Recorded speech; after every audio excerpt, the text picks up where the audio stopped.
Whenever I hear the name the BBC, I instantly think of an agenda. I instantly think of the terrible pieces of content that they've put out over the years, but now they're coming out and actually denying a report that it feeds viewers a steady diet of woke bias, claims the findings are cherry-picked and highlighting genuine mistakes.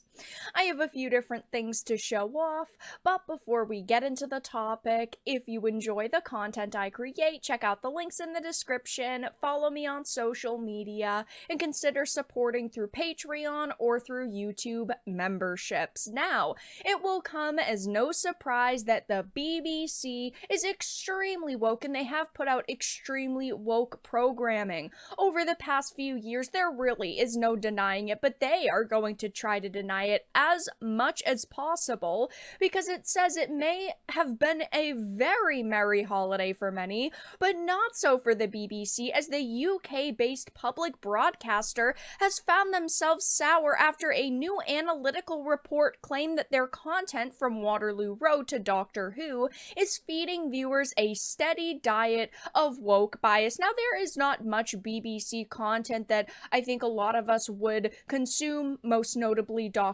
Who. And unfortunately, we have seen how that has gone. The new specials have not gone over well with audiences. The new Doctor that they've chosen has also not really gone over well with audience. There's just a lot of negativity surrounding Doctor Who right now. I mean, cancel Doctor Who and rip Doctor Who have basically been trending since the specials started weeks ago, but it says the report as published by the, for a lack of a better definition, as the group does not provide one on their website, anti-woke research group Campaign for Common Sense and shared exclusivity with local news outlet The Telegraph, surveyed the broadcaster's news and drama output to measure just how much their various programs focus on such topics as the country's history of colonialism and gender ideology. In terms of the former, the group found a preoccupation by BBC about Britain's links to the transatlantic slave trade, with articles about the subject appearing online at a rate of more than one a week in 2023. They also noted that two series, Murder is Easy and Waterloo Road, each had a respective episode wherein their production teams ham-fistedly attempted to tackle the topic as having first inserted the allegory into Agatha Christie's original story, and the second featuring its cast of teenage students protesting against their schools being named after a historical slave trader. I'm sorry, there might be a handful of individuals out there who do genuinely enjoy watching pieces of content like this, but the majority of us do not. Okay, and the majority of people are fighting back against all of this content that the BBC is creating. They are practically claiming neutrality while showing a huge bias, and the BBC is about as politically neutral as the current Disney company is, which makes sense because Disney is giving them money for Doctor Who now. But it says, regarding the prominence of the latter, the CCS pointed to a BBC Radio 4 incident wherein they allowed two activist guests to brand the Harry Potter scribe J.K. as transphobic without any pushback. A June 2023 episode of the long-running British soap opera Casualty, in which characters discuss the topic of top surgery, wherein a biologically female transgender individual undergoes this service to distance themselves from their original female identity, and the recent episode of Doctor Who, which introduced and featured Donna Noble's transgender child Rose Noble as portrayed by a transgender actor. I mean, this for me right here is a major issue, and this just shows how biased they truly are. They allowed activist guests to brand the Harry Potter author, J.K., as transphobic while not pushing back at all whatsoever. They did not say a single thing in retaliation to their claim. They didn't even question, what's the evidence for that? Nothing like this, and that is how you can just see this bias that they have. I mean, there have been several articles put out like this, but the recent Deadline one says BBC dunks on the research, accusing after being accused of feeding viewers a diet of woke bias. And basically, BBC and this group Campaign for Common Sense now are kind of going back and forth.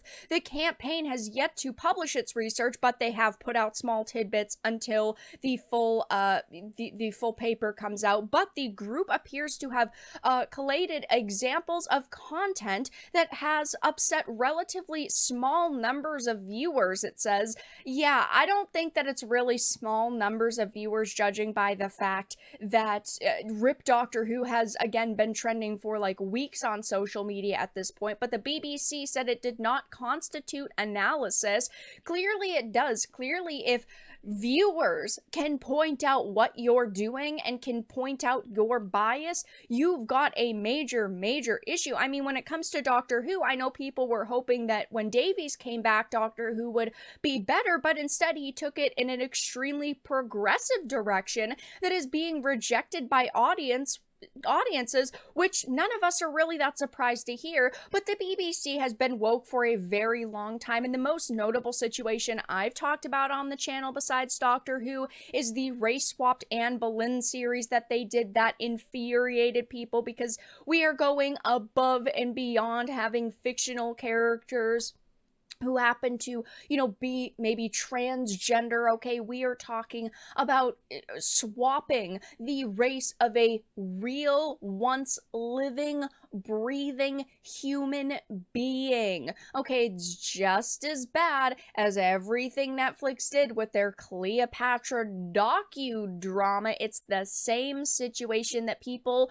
also rejected. But if you just take a quick peek at the numbers for their recent Doctor Who specials, yeah, they're not going well. I mean, of course, the critics absolutely love these pieces of content, are saying they're fantastic, almost perfect scores, but audiences definitely feel different. As you can see, it's sitting at a 42% average audience score. There's just not a lot of audience members who are saying that this is genuinely good content that makes you feel like you were watching maybe a Matt Smith episode of Doctor Who or a Capaldi episode of Doctor Who. The good days with fantastic content, solid writing, and of course they all had their moments that stumbled, don't get me wrong, but those seasons were a million times better than the content that we're getting now. And it's so sad because they did bring back such stars, they did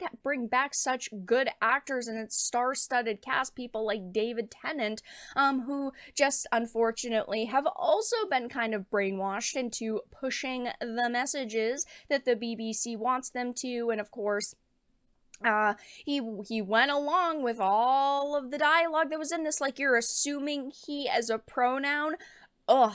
And then, of course, a male presenting doctor, just things that make you visibly cringe when you hear them. It will be interesting to see all of the data when it all is finally published. I will be keeping my eye out on this, but it does seem like the BBC is furious, and it's going to be hilarious to see how they react once everything has finally dropped. But that's all that I really had to discuss in this video. Let everyone know your thoughts in the comment section down below. If you enjoyed this, make sure to give it a like, share it, and subscribe to the channel. And of course, if you didn't, make sure to give it a dislike. I appreciate your support either way, but I will talk to you all again in the next video really soon.